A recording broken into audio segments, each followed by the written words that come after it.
سے عرض کرنا چاہتا ہوں کہ دیکھیں ہمیں سب کو مل کر سوچنا ہوگا کہ 3 کروڑ سے کہیں زائد آبادی کا یہ شہر ہے، اس میں 30 سال تک کی عمر کے 2 کروڑ لوگ رہتے ہیں۔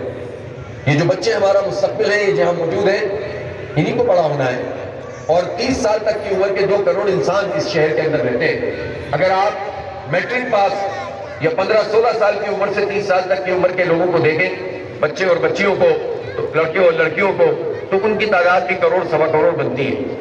اتنی بڑی تعداد میں کیا لوگ بیرون ملک جا سکتے ہیں؟ اتنی بڑی تعداد میں کو کیا سمندر میں پھینکا جائے گا؟ اتنی بڑی تعداد کو کیا یہاں سے منتقل کر دیا جائے گا؟ ہم سب کو یہاں پر رہنا ہے، لیکن جب آپ سہولتیں نہیں دیں گے تو یہ لوگ کہاں جائیں گے؟ جو تعلیم خریدنے کی صلاحیت رکھتے ہیں لوگ، وہ تعلیم خریدتے ہیں اس لیے کہ تعلیم ایک کموڈیٹی بن چکی ہے، جو جتنا پیسہ لگائے گا اتنی اس کو تعلیم مل جائے گی۔ میرٹ کا نظام تو تباہ ہو گیا ہے، تو جو صلاحیت رکھتے ہیں وہ پڑھاتے ہیں اور بچوں کو باہر بھیج دیتے ہیں، لیکن ہمارے بچے سارے باہر نہیں جا سکتے، تو یہ کہاں جائیں گے؟ تو یہ مستقبل سے جب مایوس ہوں گے تو یا نشہ کریں گے یا پھر اپنے ہاتھ میں ٹیٹی پکڑیں گے اور لوگوں سے لوٹ مار شروع کر کے مافیاز کا ساتھ دیں گے، یا مستقبل سے مایوس ہو کر اپنے لیے بھی اور اپنے گھر والوں کے لیے بھی ایسا داغ بن جائیں گے کہ پھر اس کو دھویا نہیں جا سکتا۔ تو ہم اپنے بچوں کو، اپنے شہر کے نوجوانوں کو، اپنی بچیوں کو اسی راستے پہ ڈال دیں، سوال ہی پیدا نہیں ہوتا۔ ہمیں لڑنا پڑے گا، ہمیں جد و جہد کرنی پڑے گی، ہمیں اس شہر کی روشنیوں کو بحال کرنا پڑے گا، اور اس لیے کرنا پڑے گا کہ یہ شہر ہمارا شہر ہے۔ یہ شہر ان گئے گزرے حالات میں بھی پورے ملک کی معیشت کا پہیہ چلاتا ہے۔ ان گئے گزرے حالات میں بھی پچھلے سال کے مقابلے میں اس سال 42% زیادہ اس نے ٹیکس دیا ہے۔ یہ شہر وہ شہر ہے جو صوبائی حکومت کا 98% ریونیو جنریٹ کر کے دیتا ہے، لیکن اس کے صلے میں اس کو کیا ملتا ہے؟ اس لیے بجائے اس کے کہ پڑا جائے، جلا جائے اور مایوس ہو کر غلط راستوں کا انتخاب کیا جائے، جماعت اسلامی لوگوں کو امید دلا رہی ہے، جماعت اسلامی لوگوں کو مستقبل دکھا رہی ہے کہ نہیں، ہماری قسمت نہیں ہے۔ لوگ یہ سمجھتے ہیں کہ تعلیم تو صرف خریدی ہی جا سکتی ہے۔ سرکاری اداروں کے اندر لائن لگاتے تھے، کیا غریب کیا امیر پڑھانا چاہتے تھے تاکہ یہ پڑھ لکھ کر، اور اس لیے کہ ان کا میرٹ ہوتا تھا اور ان کے میرٹ کو لوگ سب تسلیم کرتے تھے۔ اس لیے میرے بھائیوں اور دوستوں، ہم یہ سمجھتے ہیں کہ جب شعور ہی ختم ہو گیا ہے اور لوگ یہ سمجھتے ہیں کہ شاید ہماری قسمت ہی یہی ہے کہ یہ ہزاروں ارب روپے کا بجٹ جو اتنے سال میں بن گیا ہے، جو تعلیم پہ الگ، صحت پہ الگ، یہ سب بجٹ صرف کھانے کمانے کے لیے ہے، جعلی بھرتیاں کرنے کے لیے ہے، اور پڑھائی ہماری قسمت میں نہیں ہے۔ تو یہ بدترین چیز ہوتی ہے جس کے نتیجے میں قوم جب اپنے حق سے آگاہی نہ ہو، اس کو اپنے حق کا شعور ہی نہ ہو، وہ سمجھتی ہو کہ یہ سب ظلم ہماری قسمت میں لکھ دیا گیا ہے اور اس کا راستہ تبدیل نہیں ہو سکتا اور یہ حق ہمیں نہیں مل سکتا، تو ان مایوس لوگوں کے نتیجے میں سوسائٹی برباد ہو جاتی ہے۔ ہم یہ لوگوں کو بتاتے ہیں کہ نہیں، ہمارا یہ حق ہے کہ ہمارے بچوں کو تعلیم ملے، معیاری تعلیم ملے، فری آف کاسٹ ملے، ایکسیلنٹ ملے، اور ایسی تعلیم ملے جو سب کے لیے ایک نظام ہو، سب کے لیے ایک نصاب ہو، سب کے لیے ایک زبان ہو۔ اس کے نتیجے میں ہم آگے بڑھ سکتے ہیں، اس کے نتیجے میں مقابلہ ہوگا، کمپٹیشن ہوگا، میرٹ آگے بڑھے گا۔ لیکن اگر طبقاتی تقسیم ہوگی تو کیسے آگے چلے گا؟ لہذا اس طبقاتی تقسیم کو ختم کرنے کے لیے آگے بڑھنا پڑے گا۔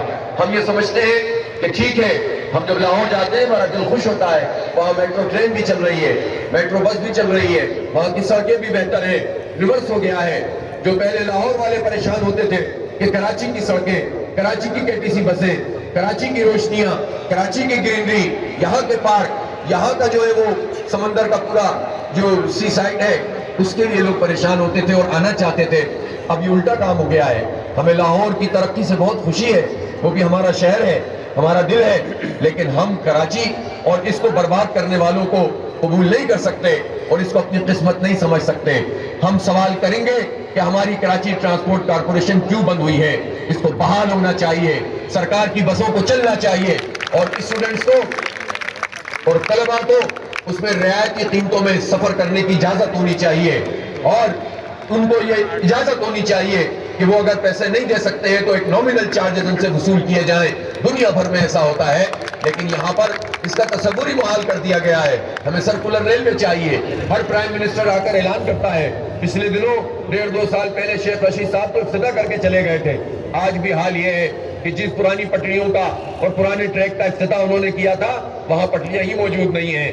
وہاں پر جو ہے وہ تعمیرات ہو گئی ہیں، سڑک بن گئی ہے، پٹریاں تک بیچ کر کھا گئے، اسٹیشنوں کا حال تباہ ہے، لیکن یہ کس کو دھوکہ دیتے ہیں؟ کس کے ساتھ فراڈ کرتے ہیں. یہ آتے ہیں اور یہ ہمارے کلیجے پر منہ ڈلتے ہوئے اس طرح کے اعلانات اور اس طرح کے افتتاح کر کے چلے جاتے ہیں. پچھلے پرائم منسٹر نے گرین لائن کا افتتاح کیا, ادھوری گرین لائن بنا دی. پونے 4 سال میں اتنا کام بھی نہیں کیا کہ پچھلے 1.5 سال میں جتنا کام پچھلی حکومت میں ہوا تھا.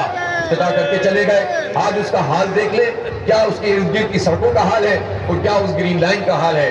تو یہ سب وہ لوگ ہیں کہ بڑی بڑی باتیں کریں لیکن ہمیں دھوکہ دیں. ہم دیکھیں کہ الیکٹرک مافیا ہے, یہ مافیا ہے. یہ پارٹی وہ نہیں ہے, آرگنائزیشن نہیں ہے, یہ کوئی کمپنی نہیں ہے, یہ مافیا ہے جو حکومتی سرپرستی میں پنپی ہے, آگے بڑھی ہے. انہوں نے پروفٹ کمایا ہے اور ہمیں محروم کیا ہے. ساری جماعتیں ان کے ساتھ ملی ہوئی ہیں. آپ دیکھ لیں, ہم جتنی پریس کانفرنسیں کرتے ہیں تفصیلات اس کے اندر موجود ہیں. اور اب تو چیزیں ساری کی ساری انٹرنیشنل میڈیا پہ بھی چھپ رہی ہیں. اس سے انکار نہیں کر سکتے ہیں. سارے کے سارے اسی طرح سے ہوتے ہیں. سب کے الیکٹرک مافیا سے بھتہ وصول کرتے ہیں اور اس کے حق میں تمام تر فیصلے کرتے ہیں. گورنر ہاؤس میں چاہے محمد زبیر بیٹھے ہو نون لیگ کے, یا عمران اسماعیل ہو پی ٹی آئی کے, دونوں تک ٹائم میں یہ گورنر ہاؤس کے الیکٹرک کا سہولت کار بنتا ہے اور کراچی دشمن فیصلے وہاں سے ہوتے ہیں. اس لیے لوگوں کو سمجھنا چاہیے کہ کون ہمیں برباد کر رہا ہے, کون ہمارا حق مار رہا ہے. یہ بہانے بازی کر کے کہ یہ میرا اختیار, یہ تیرا اختیار, اس طرح کر کے یہ جان نہیں چھڑائی جا سکتی. 4 سال وسیم اختر میر رہے, روتے دھوتے رہے اور آخر میں فائل پھینک کر چلے گئے. اگر آپ کے پاس اختیار نہیں تھا تو آپ پہلے سال میں کیوں نہیں چلے گئے؟ آپ سڑک پر آ کر کیوں نہیں بیٹھ گئے؟ آپ کے پاس 50 ایم پی ایس سے آپ نے دھرنا کیوں نہیں دیا؟ اختیار کا دھرنا بھی ہم نے دیا. 29 دن ہم بارشوں میں موجود رہے. ہم نے جد و جہد کی اور لوگوں کو شعور فہم پہنچایا کہ ایک شہری حکومت کس طرح کی ہونی چاہیے. آندھی بھی آئی, بارشیں بھی ہوئی, سردی بھی بڑھی, لیکن الحمدللہ ہماری مائیں بہنیں بھی استقامت کا کوہ گرا بن گئی. تو اس سے پتہ چلتا ہے کہ بے اختیار جس کے پاس کوئی مینڈیٹ نہ ہو وہ بھی جد و جہد کرے تو کم از کم شعور تو پروان چڑھتا ہے. حکومتوں کو تو جھکنا پڑتا ہے, لیکن جن کا مکہ ہو چکا ہو, جن کی اپنی فائلیں ہوں, جن کا کرمنل ریکارڈ ہو, جو کرپشن میں ڈوبے ہوئے ہو, وہ کبھی بھی عوام کا حق نہیں مانگ سکتے. جن کی فائلیں بنی ہوتی ہیں وہ کبھی عوام کے لیے نہیں لڑ سکتے. اس لیے ان تمام جماعتوں سے اگرچہ کسی کی وابستگی ہو, وابستگی رکھنا کوئی بری بات نہیں ہے. لوگ اپنے اپنے طور پر اپنے لیڈرز کو پسند کرتے ہیں, اپنی پارٹیوں کے ساتھ چلتے ہیں, لیکن میں لوگوں سے کہنا چاہتا ہوں کہ یہ جو بلدیاتی الیکشن ہونے جا رہا ہے یہ ڈیسائیڈ کرے گا کہ یا تو کراچی کو اسی طرح سے برباد رہنا ہے یا تعمیر و ترقی کا سفر شروع ہونا ہے, یا ہمارے بچے اسی طرح سے اپنے ملک سے اور اپنے شہر سے مایوس ہو, یا پھر ان کے اندر امید پیدا ہو, یا اسی طرح سے ہم چنچیوں میں دھکے کھاتے رہیں, یا پھر ہمیں state of the art transport کا نظام ملنا ہے. فیصلہ 28 تاریخ کو ہوگا. اس لیے یہ عام بلدیاتی انتخاب نہیں ہے. میں آپ لوگوں سے یہی کہتا ہوں, اس شعور کو پروان چڑھائیے اور لوگوں سے کہیے کہ آپ کا تعلق کسی بھی جماعت سے ہو, یہ بات طے ہے کہ کراچی کی ترقی جماعت اسلامی کے ساتھ جڑی ہوئی ہے. آج بھی اس شہر کراچی کا مسئلہ اگر کوئی حل کر سکتا ہے تو وہ جماعت اسلامی کا میئر کر سکتا ہے, جماعت اسلامی کی ٹیم کر سکتی ہے. اس لیے کہ امانت اور دیانت جماعت اسلامی ہے, اس لیے کہ ٹیم ورک جماعت اسلامی ہے, اس لیے کہ چیزوں کو سمجھنا اور تمام چیزوں کے اوپر دسترس رکھنا اور صلاحیت کا ہونا یہ جماعت اسلامی ہے. کوئی پارٹی جس کو لوگ پسند کرتے ہوں ان کے اندر یہ صلاحیت موجود نہیں ہے. بھاری بھاری مینڈیٹ لینے والے لوگ آپس میں 8 میئر کے امیدوار ہیں, ایک دوسرے کی ٹانگ کھینچ رہے ہیں. ان میں سے جو بھی میئر بن جائے گا, اگر لوگوں نے بے وقوفی کی اور ان میں سے کوئی بھی میئر بن گیا تو پھر کیا ہوگا؟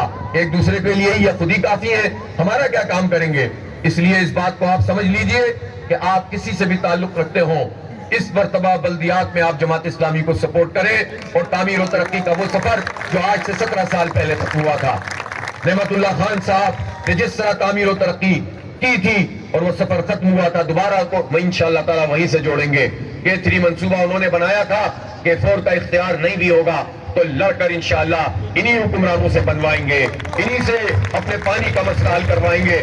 نہیں کریں گے تو تحریک چلائیں گے, لڑیں گے اور جد و جہد کریں گے, اپنے اختیار سے زیادہ کام کریں گے. دیکھیں یہ اسٹیل مل یہاں پر موجود ہے, اس میں ہزاروں لوگوں کو انہوں نے فارغ کر دیا. اسٹیل مل نہیں چل رہی ہے اور اس کے نتیجے میں سب حکومتیں آ کر کہتی ہیں کہ ہم چلائیں گے اور ہم چلائیں گے. اور یہ اسٹیل مل یہ تو ہمارا پروفیٹیبل ادارہ تھا, آج سے 17-18 سال پہلے پروفٹ دے رہا تھا. تو پھر کیا ایسا ہو گیا؟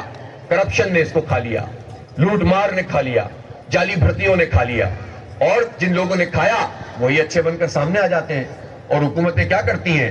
یہ نواز شریف کا زمانہ تھا جب اسٹیل مل کی گیس بند کر دی گئی تھی, اور یہ وہی زمانہ تھا جب ایک پرائیویٹ کمپنی کو, یعنی سرکار کی کمپنی کی گیس بند کر دی کہ یہاں لاس ہو رہا ہے, لیکن پرائیویٹ کمپنی کے الیکٹرک کو گیس بغیر کسی معاہدے کے جاری کرتے رہے, اور آج تک 100 ارب روپے کا کلیم ہے سوئی سودن گیس کا, وہ کلیم پورا نہیں ہوتا اور گیس ان کو مل رہی ہے. کیوں ان کا لائسنس کینسل کیوں نہیں ہوتا جب یہ آئل کے پلانٹ نہیں چلاتے ہیں؟ وہی نواز شریف اسٹیل مل کی گیس بند کر دے, وہی نواز شریف کے الیکٹرک کو نوازے, تو اس سے کیا مطلب ہے؟ اس سے کرپشن نظر آتی ہے, لوٹ مار نظر آتی ہے. پھر اس وقت لوگوں نے دعویٰ کیا, یہاں پر خان صاحب بھی آئے تھے, اسد عمر بھی آئے تھے, اور انہوں نے کہا تھا کہ ہم اسٹیل مل کو چلا کر دکھائیں گے. 4.25 سال انہوں نے لوگوں کو فارغ تو کیا, اسٹیل مل کو چلا کر نہیں دکھایا. اس لیے کہ یہ کراچی میں, کراچی کا ادارہ ہے, آپ کو اس سے کوئی غرض ہی نہیں ہے. باتیں بڑی بڑی کرتے ہو, لیکن جب کام کا موقع آتا ہے تو آپ بھی پرانے جیسے ثابت ہوتے ہو, تو کیوں لوگ تمہیں سپورٹ کریں گے؟ کیوں کراچی کی کنجی تمہارے ہاتھ میں دیں گے؟ اس لیے میں کہتا ہوں, آج بھی یہ اسٹیل مل وہ اسٹیل مل ہے کہ جو چل سکتی ہے, آگے بڑھ سکتی ہے. ول چاہیے اور گڈ گورننس چاہیے. ہر چیز کا علاج یہ نہیں ہوتا کہ کمپنیوں کو بیچ دیں. تو میں تو پوچھنا چاہتا ہوں کہ اتنے سال میں بیچا کیوں نہیں؟ اس کی کیا وجہ ہے؟ کیوں فروخت نہیں ہو سکی؟ اس کا مطلب یہ ہے کہ کسی بھی چیز کے اہل یہ لوگ نہیں ہیں. ہم سمجھتے ہیں کہ اسٹیل مل کو چلنا چاہیے, لیکن اس شہر کی کوئی آواز ہو تو یہ بات ہو سکے. میئر کے مینڈیٹ میں اسٹیل مل نہیں آتی, لیکن اگر کراچی شہر کا میئر جماعت اسلامی کا ہوگا تو وہ اسٹیل مل کا مقدمہ بھی لڑے گا انشاءاللہ تعالی, اور اس کی آواز کو کوئی نظر انداز نہیں کر سکے گا. جو چاہتے ہیں کر دیتے ہیں. اس وقت سیلز ٹیکس کے نام پر ایک بھتہ وصول کیا جا رہا ہے. تاجر ٹیکس دینے سے نہیں گھبراتے ہیں, بلکہ سب نے تاجروں کی تنظیموں نے کہا کہ آپ فکس ٹیکس کا نظام بنائیں. لیکن یہ کیسا نظام ہے کہ جس میں آپ بالکل اس طرح سے بجلی کے بلوں میں پیسے لگا کر دے دیں کہ آپ کو کوئی پتہ ہی نہ ہو. کسی کا کاروبار اگر 1 لاکھ روپے کا ہے تو بھی, کسی کا 50,000 روپے کا ہے تو بھی, کسی کا 10,000 روپے کا ہے تو بھی. تو یہ کس طرح سے ظالمانہ طریقے سے آپ یہ ٹیکس لگاتے ہیں؟ اور کہ الیکٹرک مافیا یہاں بھی ان کو میسر آ گئی ہے. لہذا تمام تاجروں سے مل کر ہم نے یہ اسٹریٹجی بنائی ہے کہ جب تک اس مسئلے کو ریزالو نہیں کیا جائے گا کہ الیکٹرک کے بل ادا نہیں کیے جائیں گے. اور اگر کہ الیکٹرک والوں نے اضافی چارجز وصول کرنے کی کوشش کی تو پھر انشاءاللہ تعالیٰ اس کی مزاحمت کی جائے گی, پرامن طریقے سے اور جمہوری طریقے سے مزاحمت ہوگی. نہ ہم بجلی کا بل دینے سے منع کرتے ہیں, نہ ٹیکس دینے سے منع کرتے ہیں, لیکن ہم کہتے ہیں کہ ٹیکس لو, بھتہ نہیں لو. اور کسی بجلی کے بل میں آپ اس طرح سے ڈال کر لوگوں کو تنگ نہیں کر سکتے ہیں.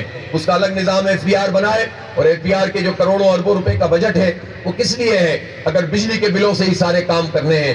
اس لیے جماعت اسلامی ان تمام ایشوز پر آواز بھی اٹھا رہی ہے, اور جماعت اسلامی اس بات کا اعلان کر رہی ہے کہ انشاءاللہ ہم اپنے نوجوانوں کو امید سے ہمکنار کریں گے. جماعت اسلامی کا میئر کا اختیار ہوگا یا نہیں ہوگا, اس شہر میں IT کی یونیورسٹی بنائیں گے انشاءاللہ تعالیٰ.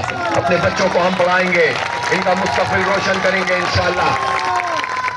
ہم تو پہلے ہی بنو قابل کے نام سے ہزاروں بچوں کی اسکالرشپ کا ایک سسٹم ہم نے شروع کر دیا ہے, اور جابز بھی ان کو ملیں گی. تو میئر کی پوزیشن کے نتیجے میں انشاءاللہ ہم پوری دنیا کے لوگوں کو انوالو کریں گے, اور ہمارے بچوں کو روزگار بھی ملے گا, اور یہ پڑھیں گے.